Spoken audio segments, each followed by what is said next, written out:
Hello दोस्तों, मेरा नाम साक्षी तिवारी है और आज मैं आपके सामने एक इंटरनेशनल बेस्ट सेलर बुक लेकर आई हूँ जिसका नाम है जीत आपकी, कामयाबी की ओर ले जाने वाली सीढ़ी। इस बुक के ऑथर शिव खेड़ा हैं।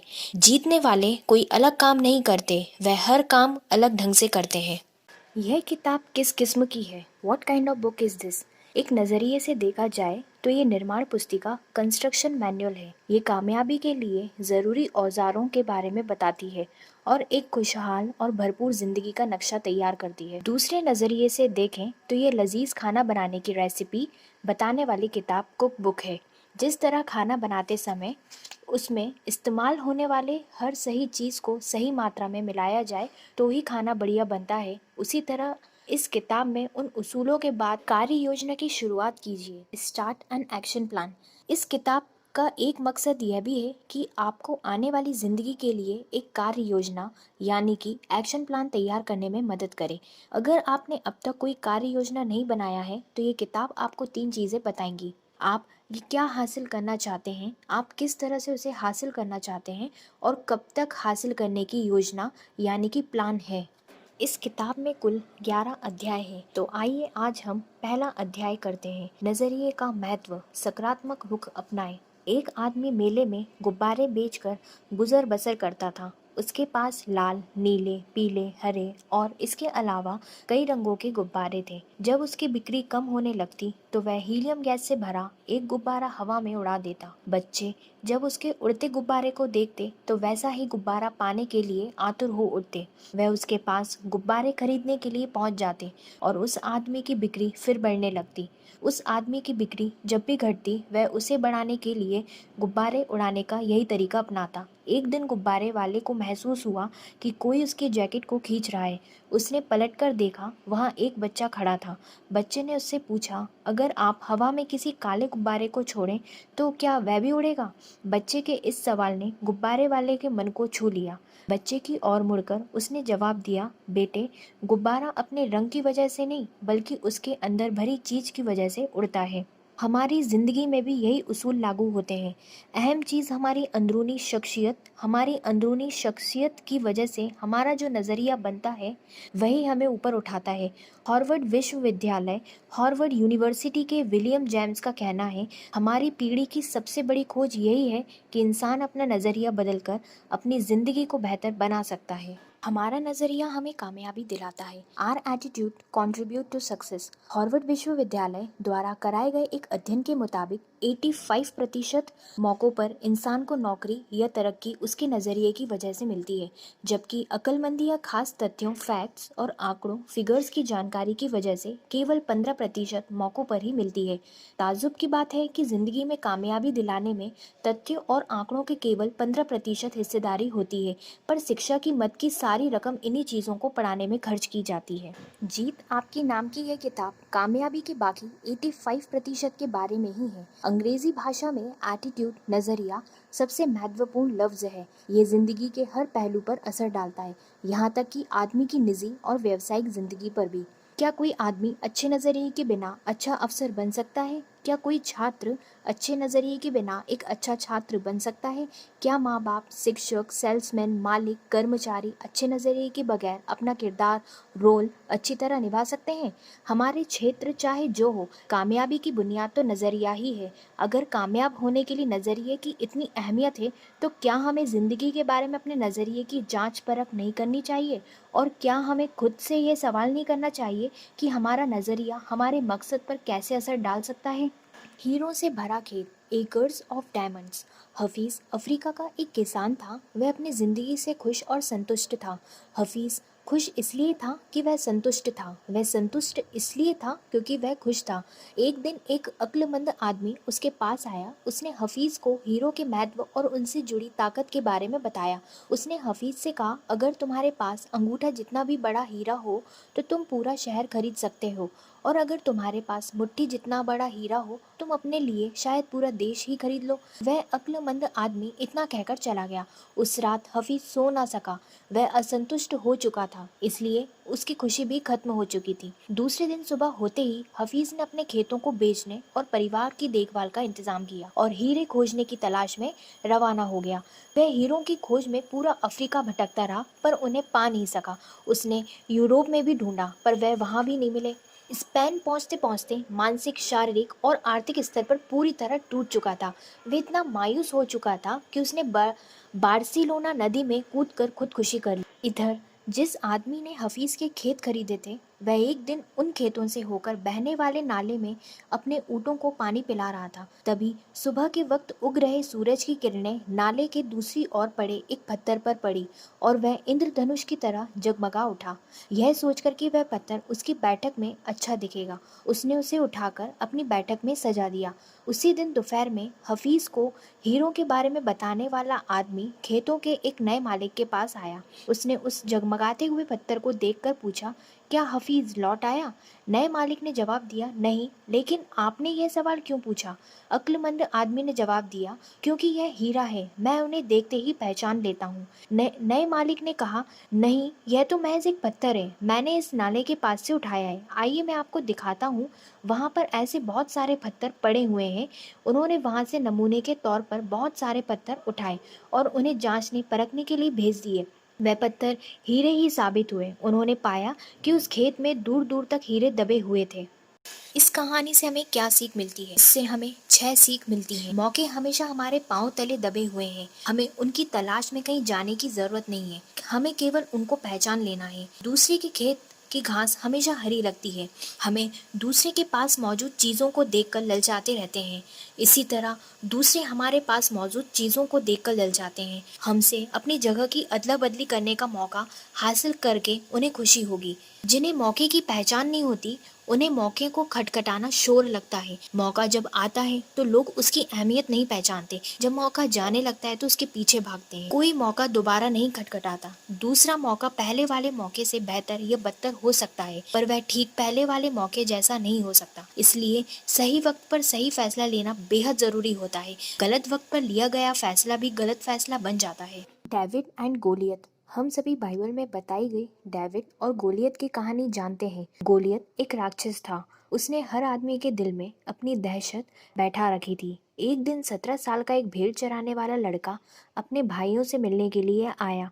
उसने पूछा, तुम लोग इस राक्षस से लड़ते क्यों नहीं हो? उसके भाई गोलियत से डरते थे। उन्होंने जवाब दिया, क्या तुमने देखा नहीं, वह इतना बड़ा है कि उसे मारा नहीं जा सकता। इस पर डेविड ने कहा, बात यह नहीं है कि बड़ा होने की वजह से उसे मारा नहीं जा सकता, बल्कि हकीकत यह है कि वह इतना बड़ा है, उस पर लगाया गया निशाना चूक नहीं सकता। उसके बाद जो हुआ वो सबको मालूम है। डेविड ने उस राक्षस को गुलेल से मार डाला। राक्षस वही था, लेकिन उसके बारे में डेविड का नज़रिया अलग था। हम नाकामयाबी को कैसे देखते हैं, हमारे नज़रिए से तय होता है। आशावादी, पॉजिटिव सोच वाले आदमी के लिए नज़रिया कामयाबी की सीढ़ी बन सकता है। दूसरी ओर निराशवादी, नेगेटिव सोच के आदमी के लिए ये रास्ते का रोड़ा बन सकता है। थिंक एंड ग्रो रिच और कई अन्य किताबों के लेखक नेपोलियन हिल का कहना है, हर समस्या अपने साथ अपने बराबर का या अपने से भी बड़ा अवसर साथ लाती है। संस्थाओं के लिए नज़रिए का महत्व। The importance of attitude to organisations. क्या आपको कभी इस बात पर हैरानी हुई है कि कुछ लोग, संस्थाएं या देश दूसरों के मुकाबले अधिक कामयाब क्यों होते हैं? इसमें कोई राज नहीं छिपा। वह इसलिए कामयाब होते हैं कि वह दूसरों के मुकाबले अधिक असरदार ढंग से सोचते हैं और काम करते हैं। वह अपनी सबसे कीमती जायदाद यानी लोगों में निवेश इन्वेस्ट करते हैं। मैंने दुनिया की कई बड़ी कॉरपोरेशन के आला अफसरों, एग्जीक्यूटिव से बात की और उनसे पूछा, अगर आपके पास जादू की छड़ी हो और आपको केवल एक ऐसी चीज़ बदलनी हो जिससे आपको तरक्की मिल जाए, साथ ही उत्पादकता, प्रोडक्टिविटी और लाभ भी बढ़ जाए, तो आप किस चीज़ को बदलना चाहेंगे? सबका जवाब एक ही था। उनका कहना था वह लोगों का नज़रिया बदलना चाहेंगे। नज़रिया बेहतर होने पर लोगों की टीम भावना बढ़ेगी, बर्बादी कम होगी और वे ज़्यादा वफादार हो जाएंगे। कुल मिलाकर उनकी कंपनी में काम करने का बेहतर माहौल बन जाएगा। तजर्बा बताता है, किसी भी व्यापार की सबसे बड़ी पूंजी उनसे जुड़े लोग होते हैं। पूंजी या औजारों से लोगों की कीमत अधिक होती है। बदकिस्मती से सबसे ज़्यादा मानव संसाधन ह्यूमन रिसोर्स ही व्यर्थ या बेकार चला जाता है। लोग आपकी सबसे बड़ी संपत्ति बन सकते हैं या सबसे बड़ा बोझ भी बन सकते हैं। TQP total quality people. बहुत सारे ट्रेनिंग प्रोग्राम जैसे कि कस्टमर सर्विस, सेलिंग स्किल्स और स्ट्रेटेजिक प्लानिंग के बाद मैं इस नतीजे पर पहुंचा हूं कि इनमें से ज़्यादातर कार्यक्रम काफ़ी अच्छे होते हैं, लेकिन इनके सामने एक बहुत बड़ी चुनौती है। इनमें से कोई भी तब तक कामयाब नहीं हो सकता जब तक उसकी बुनियाद सही ना हो, और वह सही बुनियाद है TQP। यह TQP क्या है? इसका मतलब है टोटल क्वालिटी पीपल, यानी सारी खूबियों से भरे लोग, यानी वह लोग जो अच्छे चरित्र वाले, ईमानदार, नैतिक मूल्यों पर सकारात्मक नजरिया, पॉजिटिव एटीट्यूड वाले लोग होते हैं। मुझे गलत ना समझें, आपको दूसरे सारे प्रोग्राम की जरूरत है, लेकिन वह तभी सफल होंगे जब आपकी नींव सही होगी, और वह नींव है TQP। उदाहरण के तौर पर कुछ ग्राहक सेवा कार्यक्रमों, कस्टमर सर्विस प्रोग्राम्स में हिस्सेदारी करने वाले को प्लीज या थैंक यू कहना, मुस्कुराना, हाथ मिलाना सिखाया जाता है, लेकिन किसी आदमी में सेवा करने का जज्बा ही ना हो तो वो कब तक मुस्कुरा सकता है? इसके अलावा लोग नकली मुस्कान को पहचान जाते हैं, और अगर मुस्कान सच्ची ना हो तो उसे देखकर चिढ़ पैदा होती है। मेरा कहना यह है कि असलियत को दिखावे पर हावी होना चाहिए, ना कि दिखावे को असलियत पर। बेशक ग्राहकों से पेश आने वाले लोगों को प्लीज़ और थैंक यू कहना चाहिए और मुस्कुराना भी चाहिए, ये बातें महत्वपूर्ण हैं, लेकिन याद रखें, अगर मन में सेवा करने की भावना हो तो आम जिंदगी में ये बातें खुद ब खुद आसानी से शामिल हो जाते हैं। आपके नज़रिए को तय करने वाले कारक, factor that determine your attitude. मैं आपसे कुछ सवाल पूछता हूँ। हम नज़रिए के साथ ही जन्म लेते हैं या उनसे बड़ा होने पर विकसित करते हैं? हमारा नज़रिया किन चीज़ों से बनता है? अगर माहौल की वजह से जिंदगी के बारे में आपका नज़रिया नकारात्मक, नेगेटिव हो गया है, तो क्या आप उसे बदल सकते हैं? दरअसल हमारे नज़रिए का ज़्यादातर हिस्सा हमारी ज़िंदगी के शुरुआती सालों में ही बन जाता है। यह सच है कि हम अपने मिजाज की कुछ खासियतों, टेंडेंसीज के साथ पैदा होते हैं, लेकिन बाद में हमारा जो नज़रिया बनता है उसे खास तौर पर ये 3 चीज़ें, फैक्टर्स तय करती हैं: माहौल, इन्वायरमेंट, तजर्बा, एक्सपीरियंस, शिक्षा, एजुकेशन। फर्स्ट, माहौल, इन्वायरमेंट। माहौल में ये चीज़ें शामिल होती हैं: घर, अच्छा या बुरा असर, होम, पॉजिटिव और नेगेटिव इन्फ्लुएंसेस, स्कूल, साथियों का दबाव, स्कूल पीर प्रेशर, काम, मददगार या ज़रूरत से अधिक नुक्ताचीनी करने वाला सुपरवाइज़र, वर्क सपोर्टिव और over critical supervisor, media, television, अखबार, पत्रिकाएं, रेडियो, फिल्में, सांस्कृतिक पृष्ठभूमि, cultural background, religious background, tradition and beliefs, social environment, political environment. ऊपर बताए गए सारे माहौल मिलकर हमारी तहजीब बनाते हैं। घर हो, संस्था हो, देश हो, हर जगह की अपनी एक तहजीब होती है। उदाहरण के तौर पर आप एक स्टोर में जाते हैं तो वहाँ के मैनेजर से लेकर सेल्स क्लर्क तक का विनम्र, मददगार, दोस्ताना, खुश मिजाज से भरा पाते हैं। फिर आप दूसरी दुकान में जाते हैं तो वहाँ काम करने वाले को रूखा और बदतमीज पाते हैं। आप एक घर में जाते हैं तो वहाँ माँ बाप और बच्चे को तमीज़ वाला, मिलनसार, दूसरों का ख्याल रखने वाला पाते हैं, जबकि दूसरे घर में जाने पर हर आदमी को कुत्ते बिल्लियों की तरह आपस में लड़ता पाते हैं। जिन देशों की सरकार, राजनीति, माहौल में ईमानदारी होती है, वहाँ के लोग भी आमतौर पर ईमानदार, कानून का पालन करने वाले और मददगार होते हैं।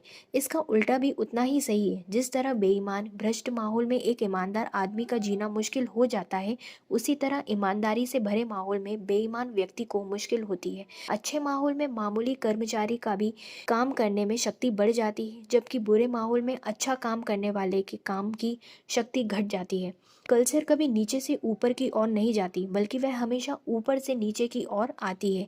हमें पीछे मुड़कर देखना चाहिए कि हमने खुद के लिए और अपने आसपास के लोगों के लिए कैसा माहौल तैयार किया है। बुरे माहौल में लोगों से अच्छे व्यवहार की आशा नहीं की जा सकती। जहां कानून का ना होना ही कानून बन जाता है, वहां ईमानदार नागरिक भी चोर और बेईमान हो जाते हैं।